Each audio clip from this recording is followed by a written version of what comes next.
Dear colleagues, very warm welcome to this webinar today. We're waiting for a few more minutes just to let people in, as we have quite a few people registered and they are coming in quietly.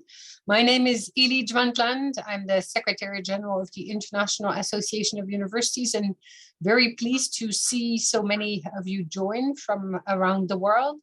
Since we're still waiting for a few people, let me start with just a few housekeeping pieces of information. First, this is a webinar that's more of a seminar. So we have two parts. We have first a plenary session with presentations from around the world, from Canada, Brazil, Italy, Senegal, Trinidad and Tobago, South Africa, and from Europe.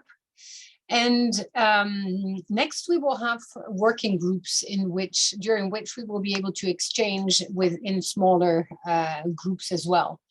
So it's something that will be of a first test for us as well, but a good thing to do because we hope that this very theme will trigger a lot of questions and comments on a topic so important.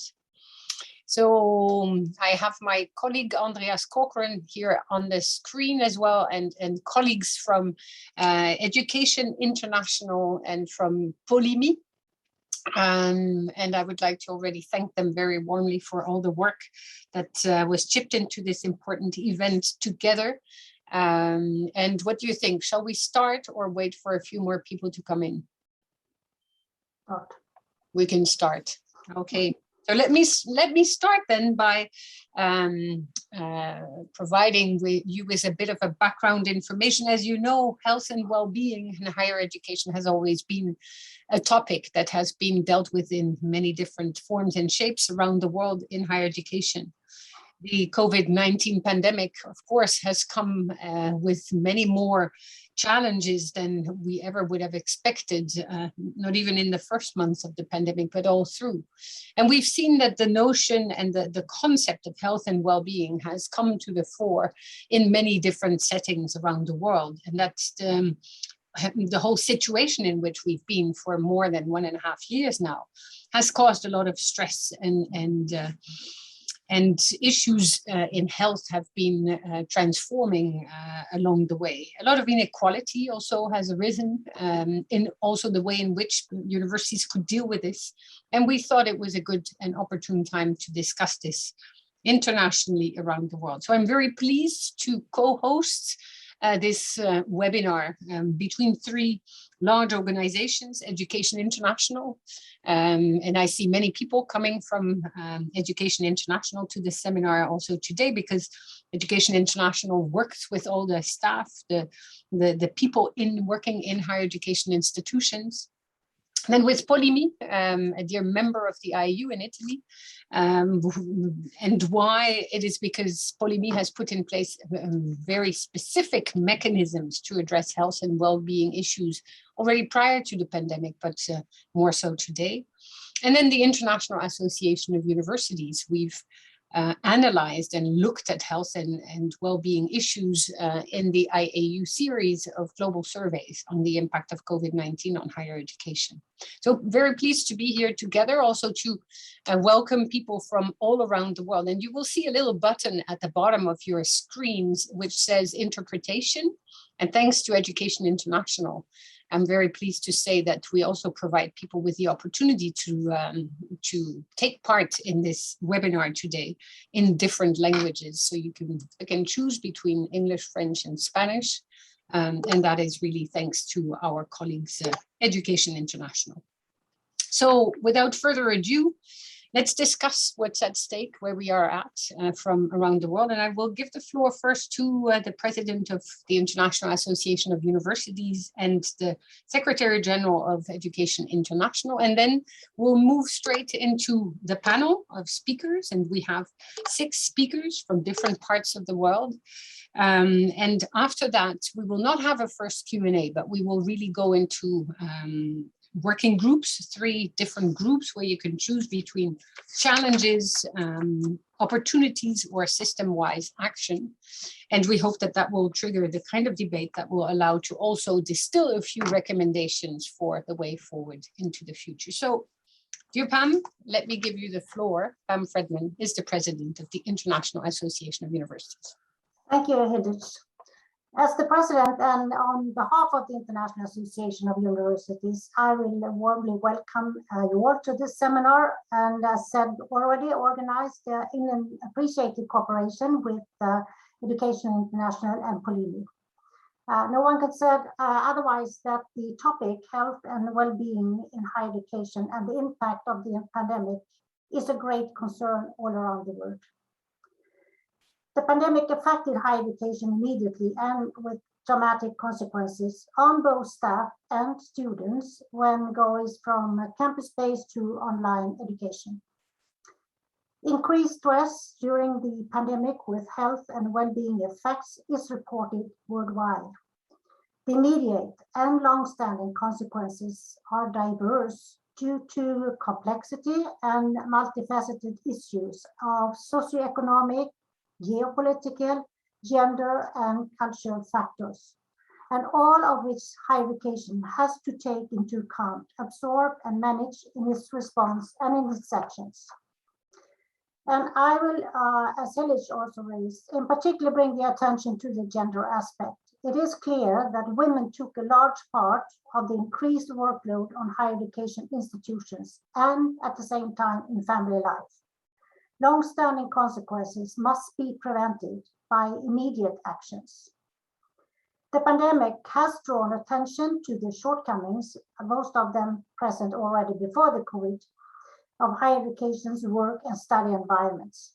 The awareness and the shortcoming gives actually an opportunity to guide the higher educations to solve them.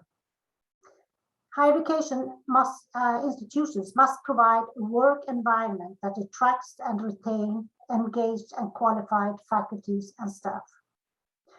Higher education institutions must also provide an educational environment to students that support a high quality education, not just in the content, but also for their personal development. Health and well-being in higher education institutions is of utmost importance, and failures will have consequences for sustainable development in society at large. And we shouldn't forget that higher education is part of the whole educational ecosystem. So cooperation and sharing knowledge and experience within the higher education sectors, but also with other society stakeholders on local and regional and global level is important. So today's seminar will give us new context, knowledge, and experience that can guide us for actions to ensure health and well-being in higher education in the future. Welcome, everyone.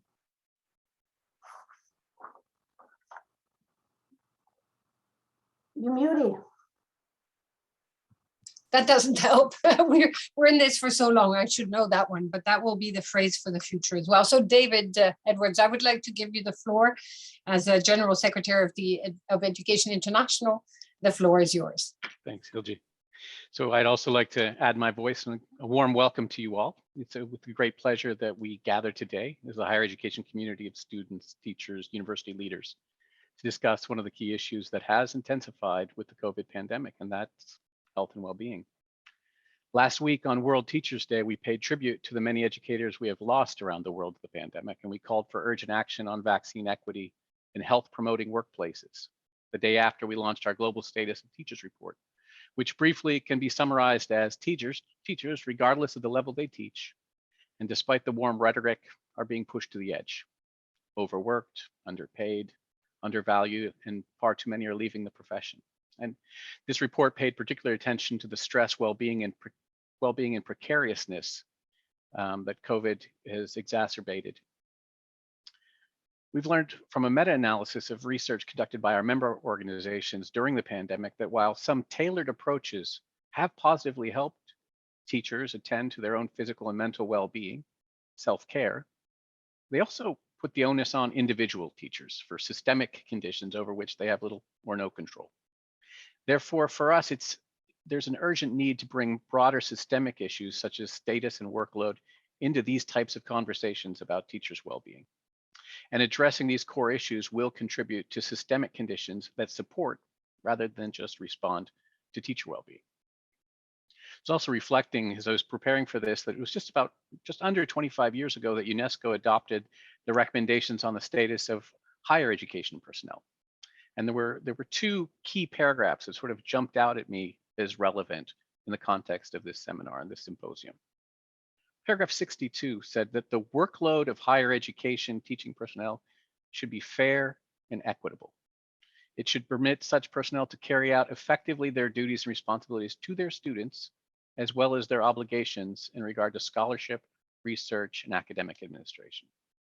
The other one, paragraph 63, speaks to the fact that higher education teaching personnel should be provided with a work environment that does not have a negative impact on or affect their health and safety. I think there was a lot of foresight in these recommendations. Maybe we should covidify them, and when we go back to UNESCO very soon in terms of the anniversary. But I thought those would be important to put out here at the onset of this conversation. I just really also want to thank Hilje, Pam, the IAU for the great cooperation. I just find it really important that we come together today to discuss how well-being in the higher education sector globally has been affected by the pandemic, and what concrete steps are being taken to accompany the shift in working conditions, and what can be done at universities to promote healthier work and learning environments now and in the future. Thank you very much. This is wonderful. Thank you to both David and Pam for putting the context of this important webinar so well at the start of this session. I will now, without again further ado, give the floor to the speakers. We have 6 speakers from many different parts of the world, and they only have 7 minutes each to present some of the topics that they would like to bring to the table. But remember, we will have time to discuss those, and they will take part also in the working groups, and thus you will have an opportunity to also debate the different points they will bring to the table. I will, however, start with one colleague that may have to leave a little bit earlier, and that's Ramnik Aluwalia, who's the CEO of Higher Health in South Africa. And I give you the floor. I'm very pleased that you can be with us to kickstart the conversation today. Thank you, Chair, and greetings to everyone. And as you rightfully said, we've got just 7 minutes, so rather use the time not greeting everyone. So apologies. Just to start by, South Africa is one country which got its independence just 27 years old. We're just 27 years old. We had to inherit a very difficult past, and we had many pandemics, pandemics like HIV, which was killing our student population, young people predominantly in South Africa. And our graduate success, our graduate competencies, our throughputs, a lot of studies started indicating our graduate success levels linked to one pandemic alone, which brought the Minister of Higher Education, all the vice chancellors together to build an organization, which I am the CEO, called Higher Health, into one room and say, can we be one unified voice or one collective figure, which was started in 2001, predominantly due to the scourge of a pandemic like HIV and then TB, eventually that started killing a lot of young students in the system, or making disability higher in the system, not being able to put into graduate success. And that the growth of the project became so bigger that not only that all the public universities, but we got about 300 campuses in rural areas that are technical and vocational education, looking at grade 8 onwards, joining higher education, because we're looking in South Africa as building skills, plumbing, mining, industry-specific, fishery industry, automobile industries. We want to attract more foreign investments in South Africa. We need to have more human skills that come from the post-school education system, and a huge emphasis on the technical vocation. We're talking about another 1 million young lives that are sitting in the TVET system. And then the new concept of community education colleges. So you're a school dropout at any age. You can join community education colleges in the same post-school education and learn and get skills from a higher education and get jobs, carpentry, simple skills like hospitality, X, Y, and Z. And of course, we've got skill centers and stuff. And that all started coming together under one organization called Higher Health. So all vice chancellors, all rectors, all principals, all in the post-school system coming together, and higher education started slowly transforming itself into a word called post-school education. 8 big pandemics suddenly became quite obvious for the organization to handle for the 2.5 million enrollment of young people in the country. Now, these are all intersectional pandemics, together. They all one related to the other. Now, let me pick up drugs and alcohol, which we all know is related to enormous graduate success or throughputs or our own productivity model in the system. But link it directly is the highest predisposing factor to GBV. 65%, as per the WHO South African study in 2019, says 65% of gender-based violence is preceded by drugs and alcohol. Link drugs and alcohol with HIV.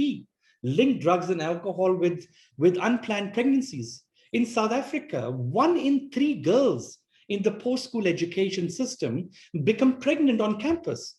And by the time they realize they are pregnant, they have to, they unfortunately have to drop out because by the time it's 18 weeks, we can't even abort them. They don't even have sometimes money for abortion. And the retention rate in universities is only 15%, and in colleges in rural areas becomes only 10% back into education after going into things. So we lose out a graduate at a very young age, and 19 years old. Mental health.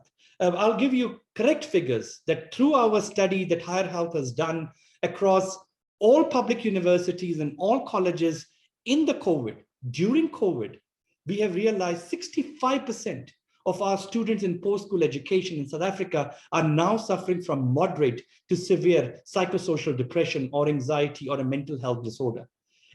It's an absolute, we were living at a 30 to 40% of our population through our previous gradual studies that we were doing on the scourge of mental health, which has risen kind of another 80% or 70% growth in just the COVID period due to the complexities COVID brought. And then, of course, we have estimated 5 to 7% of our population, as per our studies done in 2017 on LGBTQI. We have LGBTQI population about 5 to 7% in our system, and only 30% graduate due to stigma, due to their vulnerabilities, due to they not being able to compete. And these are good, intelligent brains. Disability. And we've taken disability priority because we've got an enormous population of disabled students in our system, which are not graduating, and our success and throughputs are affected. And then comes COVID, which takes all these pandemics and heightens the whole pandemic program and affects the student health and well-being in the country. I just wanted to pick up gender-based violence and just wanted to show that the figures in South Africa are alarming. 10% of total GBV in South Africa comes predominantly only from our higher education. And if that is the scourge of the pandemic, how do you expect a young girl who has an abuser at home or in a classroom or is living with an abuse to graduate, to have success, to have throughput? And that's what we're dealing with in this moment. And if I say 24.5% of physical attacks and domestic violence increased as per our study done in Higher Health in South Africa from the COVID pandemic, then you are multiplying effect of the throughputs and your competency level further down.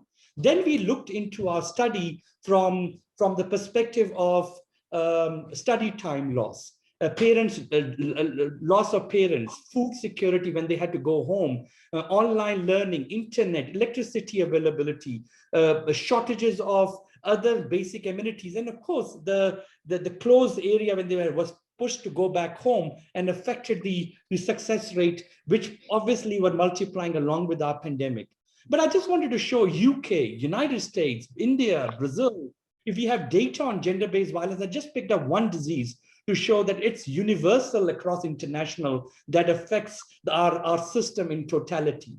When we look at mental health with such alarming numbers are in totality affecting whether you are a university in UK or a university in South Africa or a US, it affects us all, in Mexico eventually, and so is drugs and alcohol.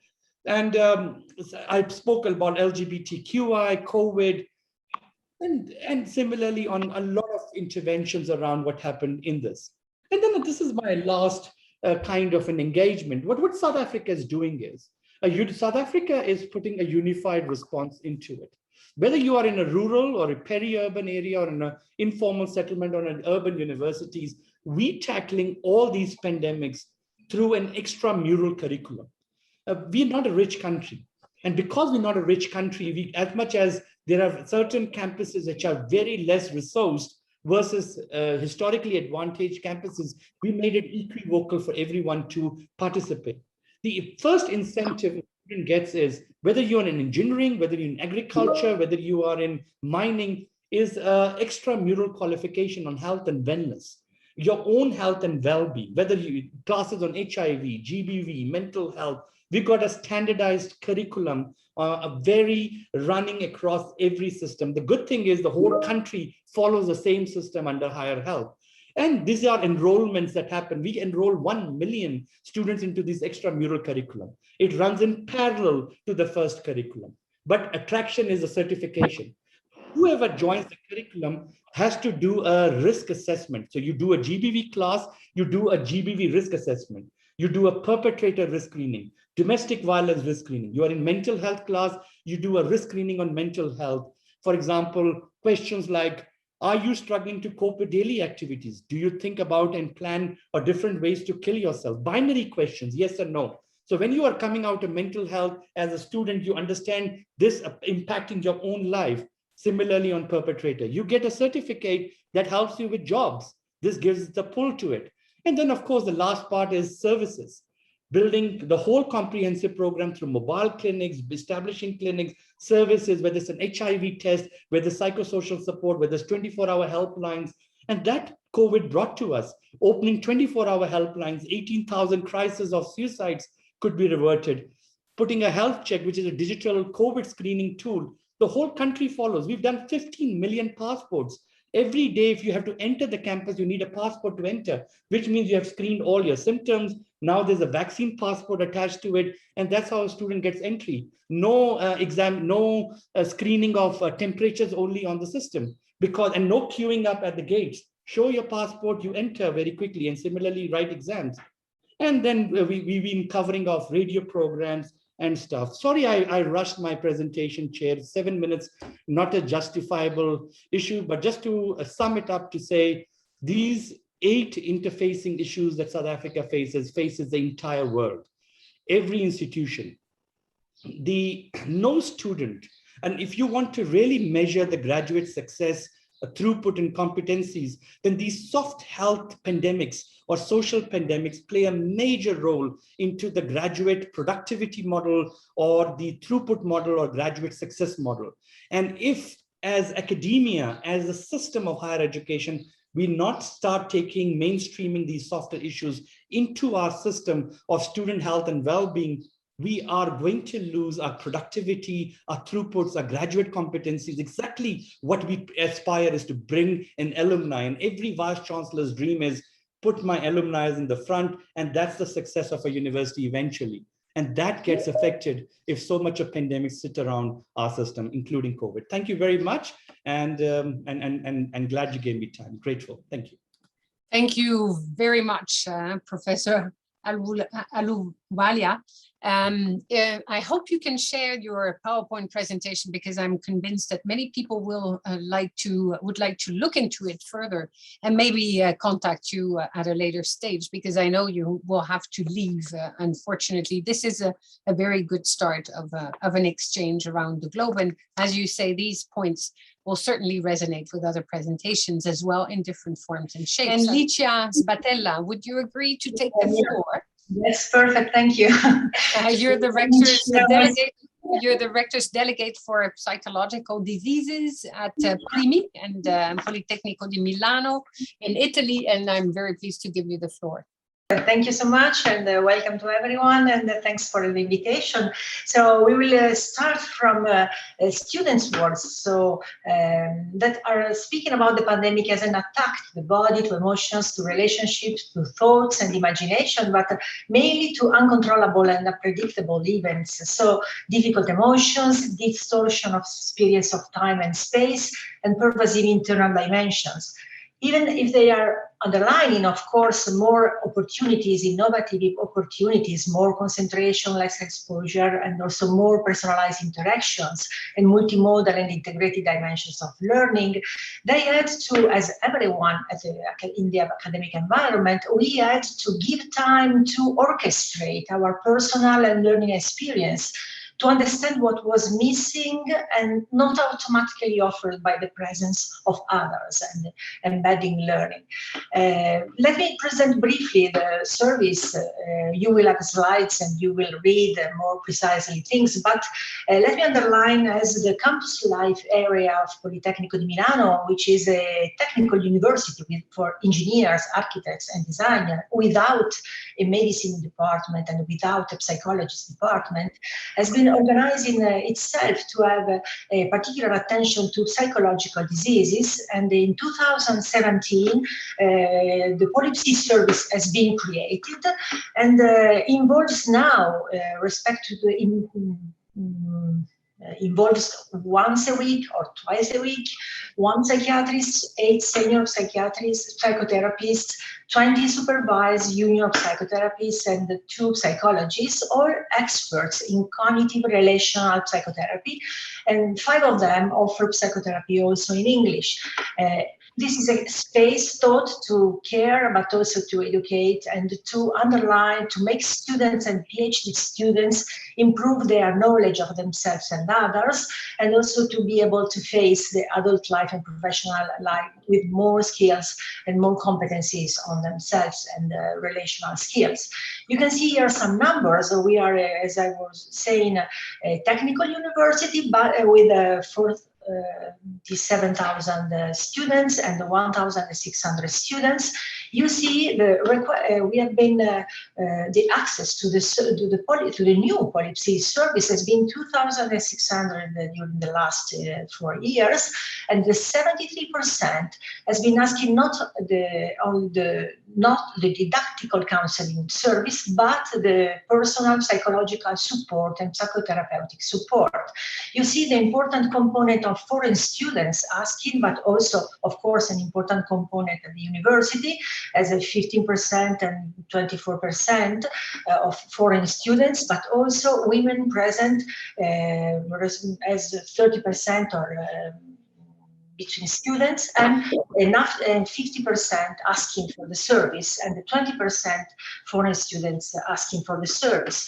You see here how from in 2020 and this year, from January to nowadays, you see a strong improvement of requests. You see, we passed from 500 to 600 and now to 1,040 requests. And mainly, and the percentage of didactical counseling improved, but increased, but mainly increase the psychological support requests and the psychotherapy requests. Always very important have been the foreign component and the women component asking for the service from students' requests and also from PhD students' requests that are around 43 requests per year now. Interesting is the analysis of how students and PhD students defined their sufferance at the beginning of the pandemic period. So you see here not only counseling for studying methodologies, but mainly major problems on relationships related to recent or past events, but also related to doubts about pursuing the academic pathway, relational difficulties, difficulties on defining the self and imagining the future. So, and here even we can see in a better way problems related to friendship, intimate relationship, family ties, problems related to relational aspects, but also to mood aspects as sadness, depression, and very important, self-inflicted harms and death wishes in 15% of the total. So emotional, difficult emotions, and anxiety and panic attack, but also sleep disorders, eating disorders, not known before, not declared before. We tried to answer to those requests, improving, making the POLIPSI service growing up. growing up. At POLIPSI, everything is free and offered in Italian and in English. Privacy is always guaranteed. And you see here, we can now, in 2022, we will be able to offer 2080 pathways of didactical counseling, but 60, 70 psychotherapeutic pathways from 8 to 15 sections of psychotherapy, and 500 pathways to attend an experiential course, which is called the Knowledge of Self and Communication of Self, Personality, Emotions, and Relations. On Saturday morning online, we are offering psychoeducational experiential approach to make students knowing better themselves, their resources and their fragilities, and making them creating documents referring to their personal experiences in a private way, but that those experiences are going to cooperate, are going to enrich the personal clinical record, that is crypted and saved into a new POLIPSI digital crypted platform that allows clinicians to be supported by different experiences. In the final slides, you will find some students' feedbacks and professional feedbacks.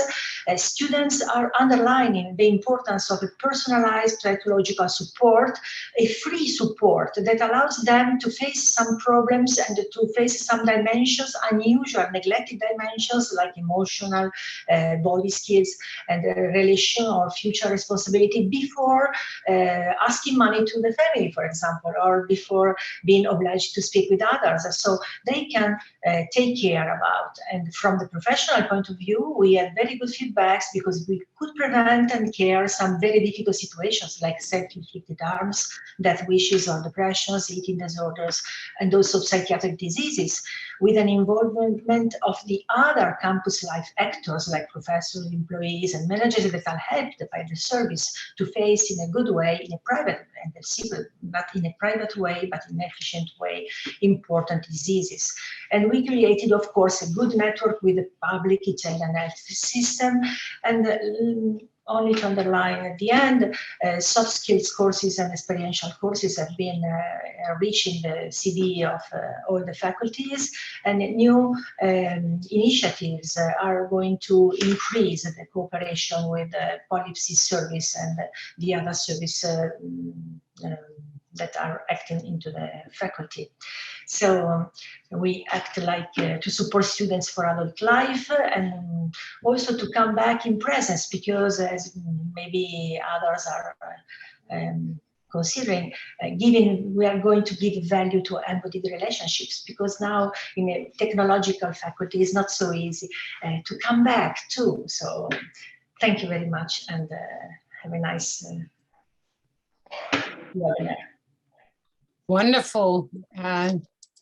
Wonderful. Thank you very much, Licia. This is very good to have a very concrete example of what a university has put in place and how it also scales up way beyond the borders and limits of the university.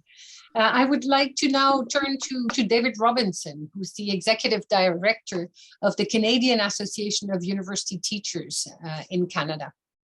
Good morning, good afternoon, good evening, wherever you may be. What I want to do very, very briefly is highlight a survey that we undertook of our membership looking at the impact of COVID-19 on health and well-being in the workplace.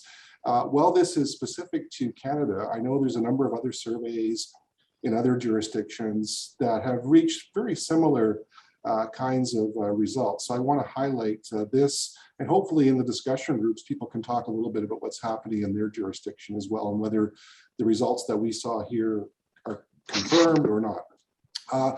If we want to move to the next slide, the first thing that we discovered, which is not going to shock you, is that stress and anxiety levels have increased. What did surprise us was just the extent to which those stress and anxiety levels have increased. If you see the chart here, close to 85% of teachers, higher education teachers in Canada said they have somewhat higher or much higher stress levels now in the context of the COVID-19 pandemic.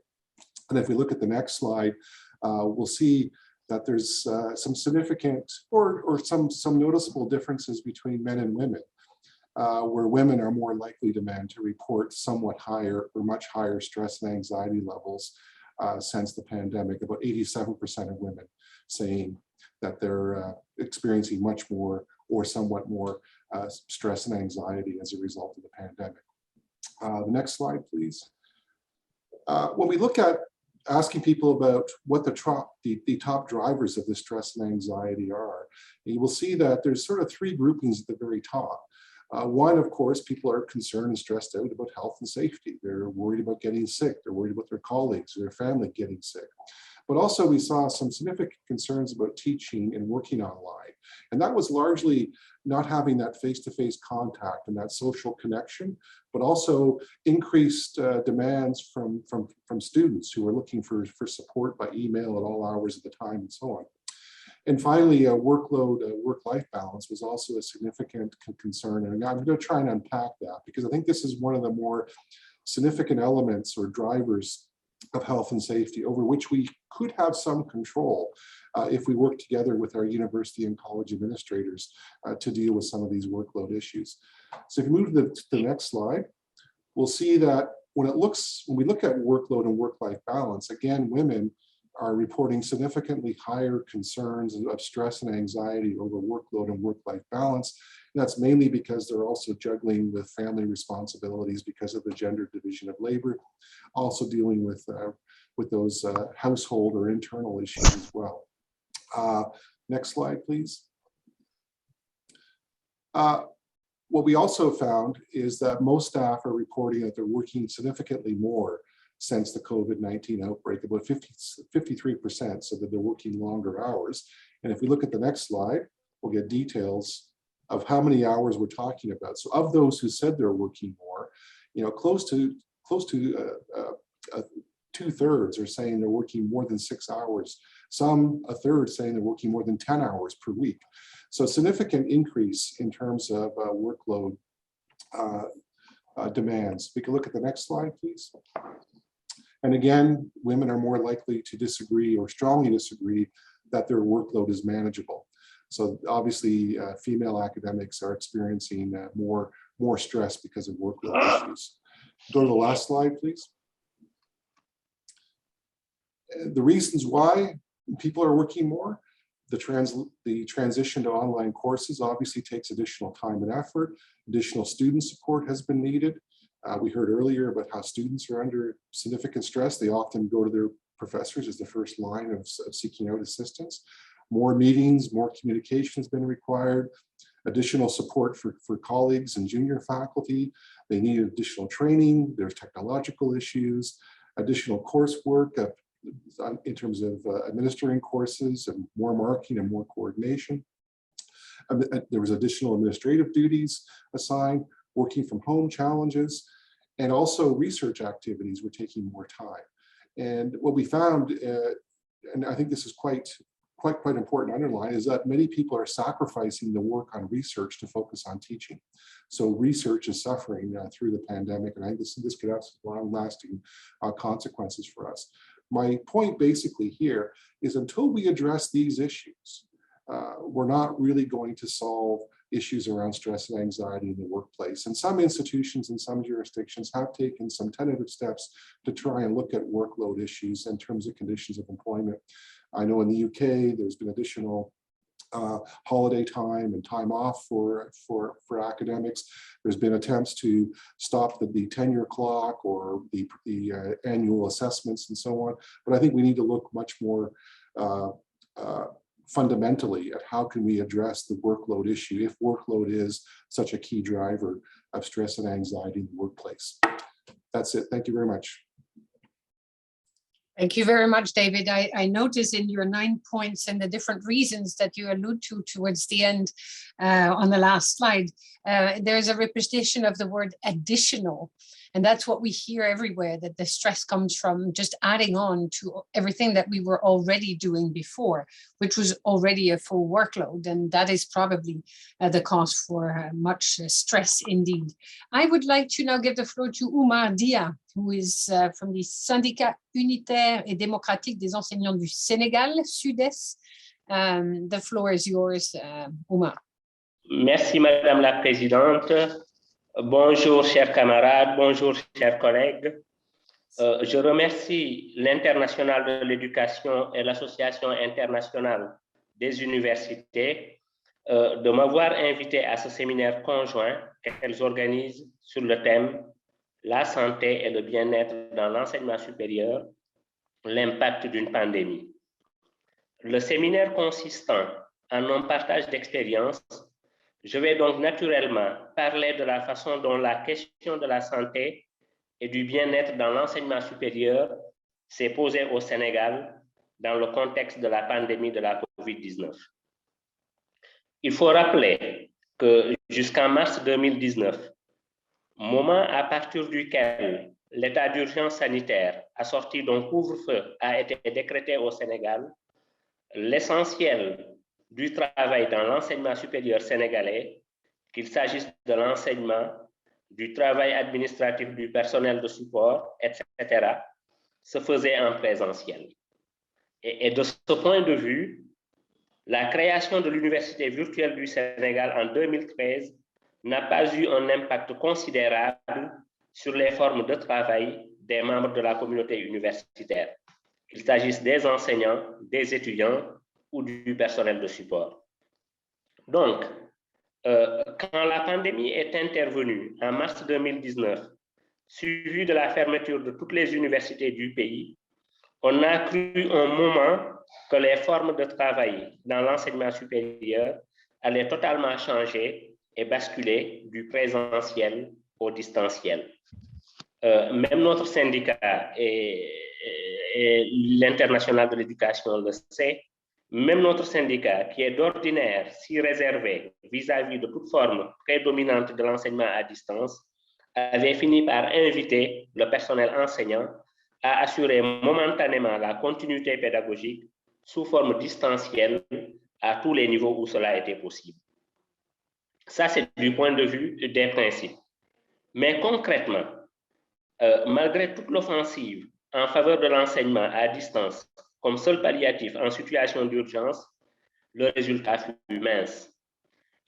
Parce que les différentes compilations que nous avons faites à partir des plateformes d'enseignement à distance montrent que seuls moins de 20% des enseignements ont pu être dispensés par le canal de l'enseignement à distance et que les étudiants ayant bénéficié de l'enseignement à distance étaient principalement des étudiants de master et de doctorat.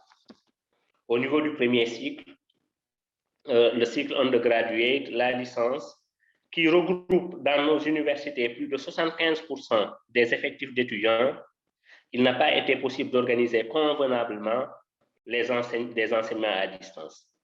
Cela a été dû au manque de logistique, combiné au sureffectif des étudiants et au sous-effectif des personnels enseignants. Cela rendait de fait la matérialisation de la forme d'enseignement à distance quasiment impossible pour le cycle de la licence. Face donc à l'impossibilité de fait de dispenser des enseignements à distance dans tous les cycles, décision avait été prise de rouvrir les universités en septembre 2020 après 6 mois de fermeture. Mais la reprise fut graduelle et alternée. Nous avons d'abord accueilli, dans un premier temps, et cela a été dû au contexte sanitaire où il fallait respecter un protocole sanitaire et les gestes barrières, nous avions donc dans un premier temps accueilli uniquement les étudiants de licence 1. Puis dans un second temps, nous avions accueilli uniquement les étudiants de licence 2. Et enfin, dans un troisième moment, nous avions accueilli les étudiants de licence 3. Donc, c'est à ce prix-là, travail sans répit pour le personnel enseignant, que l'année universitaire 2019-2020 a pu être sauvée au Sénégal. Immédiatement et sans jour de congé, les enseignants ont redémarré la nouvelle année de façon également graduelle et alternée et n'ont arrêté le travail que brutalement le 31 juillet 2021 en pleine troisième vague dévastatrice de la COVID-19. Le redémarrage des enseignements dans les universités est prévu le 18 octobre 2021 et ce sera une nouvelle fois de façon graduelle et alternée, ce qui du coup sera sans répit pour le personnel enseignant. Fondamentalement donc, s'il y a eu une petite inflexion de la forme de travail du personnel enseignant vers l'enseignement à distance, on ne peut pas parler de basculement ou de changement total. Pour ce qui est de la part, même infime, qui a été conquise par le télétravail dans l'enseignement supérieur, les différentes impressions que nous n'avons pas encore documentées au niveau du syndicat incitent à penser que le volume de travail fourni par les enseignants dans le cadre d'un enseignement à distance, ce volume de travail-là est nettement plus important que celui qu'on fournit d'ordinaire dans le cadre d'un enseignement en présentiel, et cela a naturellement des conséquences sur la santé et le bien-être du personnel. Donc, et pour finir, si donc la pandémie de la COVID-19 n'a pas conduit à un basculement fondamental de la forme de travail dans l'enseignement supérieur, force est de reconnaître qu'elle a considérablement aggravé une situation qui était déjà catastrophique. La forme d'enseignement graduel et alterné a surchargé les enseignants de travail plus que par le passé. Même si notre syndicat n'a pas encore fini de le documenter, le nombre d'enseignants tombés malades ou décédés entre septembre 2020 et juillet 2021 est nettement plus important que les années passées. Il y a un travail que le syndicat est en train de faire qui documentera tout ça. Et cela, donc le fait que le nombre d'enseignants tombés malades ou décédés soit plus important que les années passées, cela, on ne peut pas ne pas l'imputer à la surcharge de travail et à l'aggravation des conditions de travail dans le contexte de la COVID-19. Je vous remercie. Pardon, un très grand merci, Oumardia, pour cette présentation de la situation qui impacte tout particulièrement le Sénégal, qui rejoint certains des points qu'ont fait les collègues par ailleurs et qui appelle, je pense, au développement d'un document qui permettrait de documenter cette situation à travers le monde entier. Donc, je vous remercie pour cette précieuse contribution. So, I would like to then turn to Tania Freire de Melo, who is a psychiatrist, psychiatrist and philosophical services at Unicamp in Brazil. Thank you very much. Okay. So, hi everybody, I'm Tania. I'm a psychiatrist and a psychotherapist. I'm going to talk about how we tackle the impact of the pandemic and mental health in Unicamp. So I'll just present it to you quickly so we can get to the debate. It's a state university. Everything is public here. We have about 40,000 students. We have undergraduate, graduate, and technical school students. And you can see the numbers of the faculty. We are a very young university. We reach 55 years now. But since the beginning of the project for the university, we have a very major concern in well-being of the students and all the members of the community. So we are the university that invests more in scholarships and in student permanence. So we have a mental health service that's 35 years now, which provides mental health care for all the students. We have mental care health provided by another service for staff and faculty. So we have 3 mental health services, one for the med school, one for all the other students and for faculty and staff. We have a student affairs bureau which invests a lot in the housing and grants for students in many ways. We have about, just for you guys to have an idea, about 45 million reais, which is more than the sum of all the federal universities together for student affairs, in terms of grants and housing for our university. We have a mediation and collaborative act chamber, and we have recently instated a human rights board with sexual violence, attention, and discrimination by gender and promotion of equity gender, which we found was very important for the well-being. This was an initiative from the university, from our former dean, Marcelo Nobel.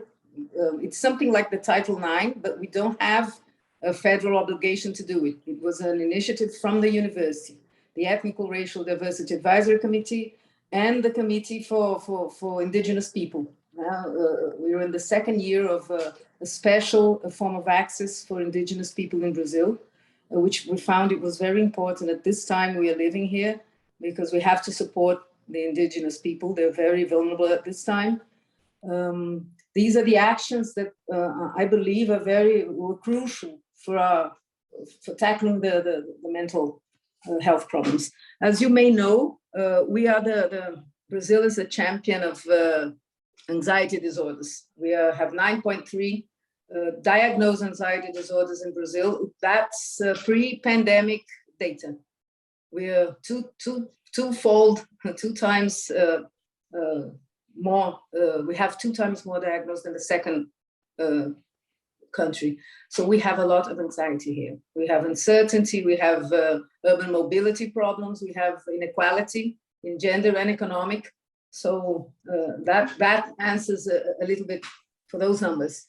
And we are in Latin America, we're the country that has a higher 5.8% in depression disorders. So that's the scenery, pre-pandemic scenery. And although we have seen that long before, right before the pandemic, the suicide rates went down. Now we are seeing a worsening in that. And we're experiencing that with our students and other faculty and staff members.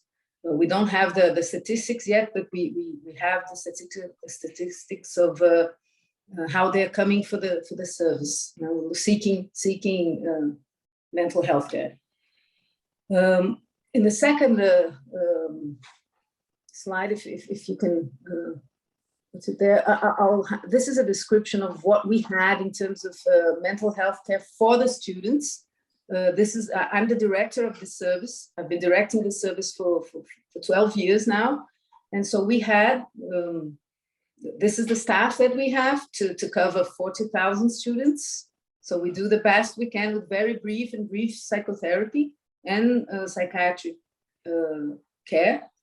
And we work very close with the Students Affairs Bureau, with the educational advisory and career advisor. We're working hard to have a career advising office, especially for the postgraduate, the graduate students that now are facing challenges with what will they do after they get their degrees, master or the PhD. We have, as you can see, we have cuts in investment for science. So it means that we have very few opportunities for our students now. So that's something that's it's a mental health burden. Being in the graduate, being a graduate student has a burden of its own. We can discuss that during a debate, but we see that they're very vulnerable, and the indigenous people, which are very, very vulnerable right now.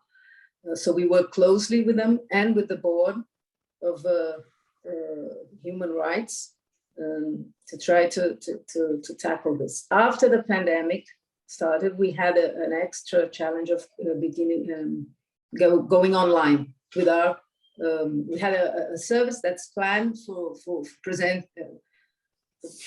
attending the students in presence, but one of the first things that we decided to do was send everybody home, because as you can see, in the whole community, we have about 50,000 people, and that would impact the city and the region if everybody would come to the campus. And Unicamp was the first university to put everybody online. We had to fight the governor, we had to fight the politicians so we could go online, because they wanted to keep the campus open. There was a pressure from the commerce section. So we went online, but we had to turn our service in an online service, and we had to do it in about 2 months without the proper equipment and without training of the staff to do online counseling sessions and online psychiatric consultation, but we did it. We had the Student Affairs Bureau providing by voluntary work equipment for the students that didn't have. So we had to send it all the way to the Amazon, to the indigenous people, and to everybody else who didn't have, because the inequalities, the great challenges we had was the pandemic brought out the inequality, digital inequality. So we had non-faculty members that did not have computers at home. So we had to deal with that, and to provide the students with the computers or chips so they could do what I'm doing now, that going in by the phone. And we had a very big burden on the teachers, on the professors, because they didn't plan their work to be online. So we had to have groups to see the teachers, and my service did that, because the community health service, where they would get their mental health care, was just tackling the COVID pandemic. So they shut down the mental health service. So we had to do that for the staff and for the non-faculty staff for a bit, until they could organize the flux of the counseling and the medical consultations. So we did that, and then we started the online consultations, and only the psychiatry service that remain, because we wanted to deviate the flux of people with mental health problems from the emergency ward, because they were all occupied with COVID. So we had to do that in about 2 or 3 months. Fortunately, we have a staff, a young staff. One of our secretaries is a graduate student, so he just managed to get the online counseling sessions and the consultations going. And then we had to turn in about 3 months in an online treatment center. We managed to do that, and I think we have one of the lowest suicide rates in the country, because we have all these services that are directed to the mental health care. And so that's how we managed to do it in such a short time. Thank you so much. We will have to, if you can take one last minute to conclude, and then maybe be with us in the working groups as well. Yeah, I will be. Thank you. Okay, so what we saw, I think I'll just wrap up with that, is that the most vulnerable students were the ones with the greatest burden, especially the low income, where we saw more losses for the COVID. So we had to deal with the losses, students that had lost their income, the family's income, and family members. And that's what we're dealing with now, with the trying to see now in the next semester. They were coming back, but in a very, very different scenario, because they all lost in so many ways. So that's what we're going to tackle now. Thank you, and I'm so sorry for keeping you waiting. No, we're very pleased that you could make it. So thank you very much for being with us. I also see in the chat, I hope that everybody sees what Imelda Infante shared, and the Office of the National Union for Education Personnel in Mexico. They share that they've developed a whole series of video conferences on issues relating to stress and anxiety, depression, resilience, to name a few, and also provided for courses. So maybe those who are interested can get in touch as well with SNTE and exchange on what can be done and how to do things. I think this is a very nice basis for further cooperation. I would like to give the opportunity for the group rapporteurs to share with all what has been discussed in the room. We have 10 minutes. So if I can invite Silvia Baratieri first on the challenges that people have faced, maybe you can give us a few insights. Yes, can you hear me well? Yes. Okay, good. Thank you. Well, we conducted a very interesting discussion on challenges that we were all faced with during the pandemic, and you know, the room presented some challenges, and we all agreed that during the pandemic we could identify many points of stress in work-life balance issues, difficulties in managing everybody's schedule as one of the most stressing factors. For teachers, the need to prepare classes and have teaching duties raised this kind of difficulties, and also the relationship with students that sometimes were not or could not respond, put particular stress on professors and teachers. We also discovered, but we knew that different social and economical backgrounds in different countries, even if somehow we faced problems that were alike, impacted differently on the situation, and in particular in situations where even before the pandemic, you know, there may had been already problems in connections, in hardware diffusion. So Lacan Umali from the Philippines underlined a particular problem of inequality in accessing, for instance, online teaching. And then we moved on to trying to identify where do we go from here. So what are the future challenges that we are faced with, as we are seeing general difficulties in people responding to this situation now, re-entering in presence, for instance, the universities, people that can be more defensive, less sympathetic, also as a result of a lockdown burnout, as it has been defined by Tanya. Support is needed at all levels, faculty, non-faculty, students, but in particular, the question that was raised at the end is if will we learn something? What will we do? What came out from the pandemic? Will we improve? We're now seeing the first outcomes of this question, but you know, it's still very early to see what will be.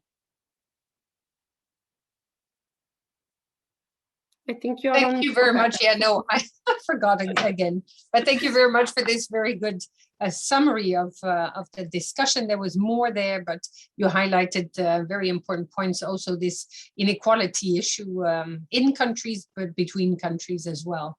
I would like to give the floor to Andreas Corcoran for the second group, discussing the opportunities. Andreas. Yeah, thank you very much, Ligia. Indeed, in fact, we were more in the system-wide action, but that's also fine because our discussion went in various different directions indeed. So we first had a first round of immediate experiences from all around the world, and that was very, very enriching, I have to say. And yes, in terms of the system-wide action, what really came about is, first of all, number one was finances, was really the stress that COVID-19 had put on the finances, not only on the universities, of course, but also on the students who lacked income, and that caused incredible stress on the student body all around the world, in Japan, in South Africa, in Latin America, and elsewhere. That is one various point that we thought would have to be addressed also on a national level as a lesson learned. Then communication, very important also in Mexico. How do you communicate in an ongoing pandemic in which you are working or operating in uncertainty? And how to slowly bring back life to universities, to the education sector more generally, and to the population at large. That was a very important takeaway, that needs to be managed very, very well. And I think we learned over the 2 years of the pandemic that great improvements have been made. There is, of course, one colleague said, no magic formula when it comes to all these different problems, and of course these are things that need to be debated again and again and again. But very interesting were also examples from South Africa, I have to say, where first of all colleagues of course have to deal with the very, very elemental parts of this pandemic, and that is the loss of life, the loss of colleagues, the loss of teachers, the loss of students, and how to deal with the trauma of that. It was an important part. And then also that the workload in certain countries in Africa, due to surveys, for instance, in Zambia, have said that, or have shown that workload has increased by up to 4 times, which of course is a huge impact on mental health. Back to the system-wide question. Well, there, very interesting is the the translation of policies on a national level or at the university level, and how they then are translated into checklists, so action points. And that is something also that is very, very valuable to understand, how in future, in a situation of pandemic or emergency, how policy translates into checklists is an interesting organizational point of view as well. Thank you very much. Thank you very much. This complements nicely what was also discussed in the first group, and I would like to hear then from Kia Kiamhang, who's from the teacher union in Sweden and who reports on the third group. So the floor is yours. Kia. Thank you. We started in the point that when it comes to mental health, we see a need of support, and because the workload, as others had already talked about, and how both students and colleagues are pushed to more and more increasing the workload, increasing what you have to do, and so on. We also have interesting from Portugal about that it has to become a very important factor that you have a team of psychology at the school, and that could help the students in the situation they are now, even if they need it before. And the policies for the studies about it, that we could see there is a lack of different kind of research, because as long as you haven't monitoring it, it can be difficult to know what kind of formal do we need to actually occur the problem. How many students have the problem, how many colleagues will have the problem. There is nothing who shows the consequences. We talk about what's going on and what's happening during the COVID and the pandemic, but we don't talk about research in long term. We also have from interesting parts from Mexico. It's about that we need a support of a psychology service to also make sure and maintain, because it's not over yet. Still continue need to be careful with the contacts and the disease and so on. But they can also see that the increasing workload has a big effect on colleagues. And even if the vaccination going quicker, still there is a large group to deal with.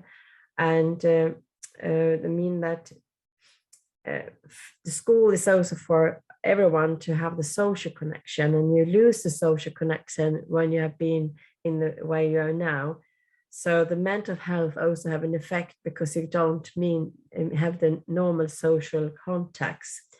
They also talk about that we don't want to lose this generation that might be starting to do other things, work somewhere else instead of educate themselves.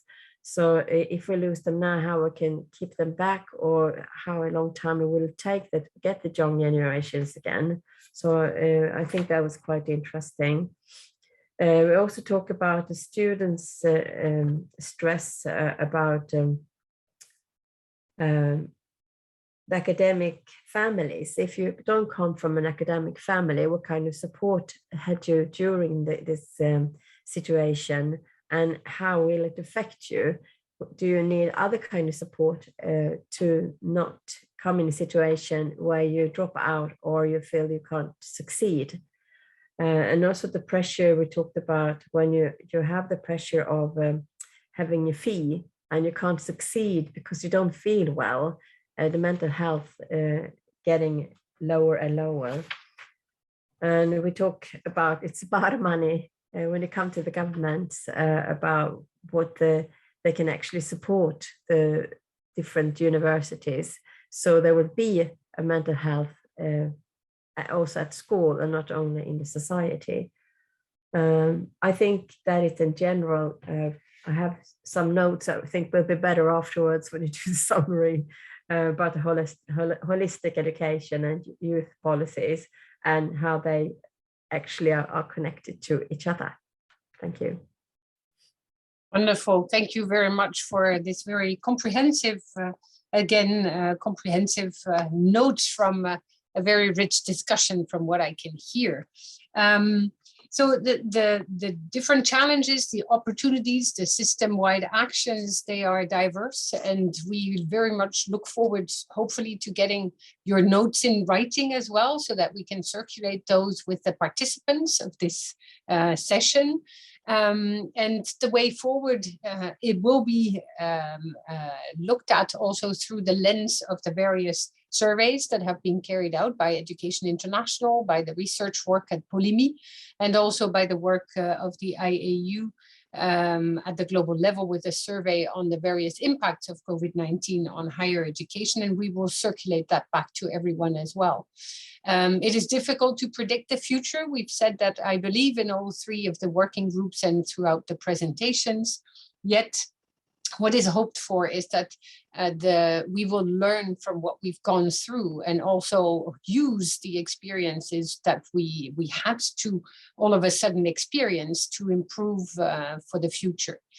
We were not prepared for that, but maybe Pam, you would wish to add a few words at the end of this seminar and provide for some of your concluding remarks on the overall discussions and presentations that we've heard. And then we will come back to everyone with a recording of this session, also with the written accounts on the discussions, also with the PowerPoint presentations so that everybody can reflect. We've also taken from the chat the various suggestions for further readings or connections, and we will share that back with those who registered for this session today. So Pam, thank you for coming in. Thank you very much. Thank you all participants for being in this seminar. And my impression is that we face similar effects of the COVID on the stress and the mental health in higher education institutions. And I think that we also can agree that those failures or these obstacles were there even before the COVID, but they were highlighted during the COVID. It's also absolutely clear that we do have different capacities, possibilities to meet those challenges and to do things to prevent mental health issues for students and staff in the future. And that, of course, is back to the financing. And I think that we can share what's going on. And I think that the learning from each other, we can still do a lot without getting enormous amounts of money because that's far away. But sharing is one way. And then also that we, in different settings, also can promote and bring to the policies and to the governments that this is an issue which will have consequences for many years to come and for the young generation in each country all around the world. And let us help to promote for this and make this visible, because it is a concern, and I think that we can do a lot together. And I'm very grateful for this cooperation today with POLIMI and with the Education International. And I think that we bring back all the experience and influences we have got and see what we can do for the future, because it is what to do which is important now. We can't just go on and see what happened. We have to see what can we do to prevent for the future. So I thank you very much. It's been a very interesting afternoon, and I think we go back with a lot of thoughts, every one of us. So thank you. Thank you.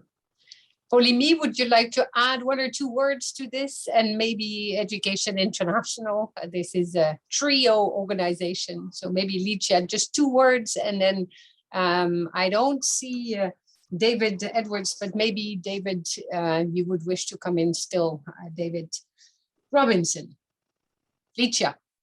It has been a great pleasure and an honor. As you know, I'm fond about this subject because it's a very, very important subject, and I'm sure we can have very good experiences and take something new, innovative even from this difficult moment. I'm sure at international sharing, at international level experiences, we will be able to do important things for knowing about ourselves and our academic environment. So thanks to everybody for contributing. Thank you. And David or Louise, would you wish to come in if you're there? I'm here. I'm looking for Louise to come in and speak on behalf of EI. If she's not available, I'll just say thank you so much for everyone who participated. I know we had great input from our own membership here. Thanks to IAU and POLIMI for working with us. I think there's been a lot of really important issues put on the table here, and I think the challenge now is how do we take up the challenges before us now and try and resolve them for the benefit of everyone. So let's work with this. Louise, would you like to close? And then we will not close the discussion because it's only a start of much more. This is an issue that will have an impact long-term in the future. So we will have an opportunity to connect again. Louise, would you like to close? And then that will be it for today. Sure, thank you very much. And I want to thank everyone for being here, and especially those who stayed to the very end. I think we had some very rich discussion and some very interesting presentations, and I don't want to repeat what everybody else already have mentioned, but I just hope that we will stay in touch and we can exchange further and work towards improving the situation, which I think all the input we have heard today really highlighted. This is an issue that really needs to be tackled, and so I'm looking forward to the continuous cooperation. So thank you very much, and have a good evening, afternoon, wherever you are. Thank you.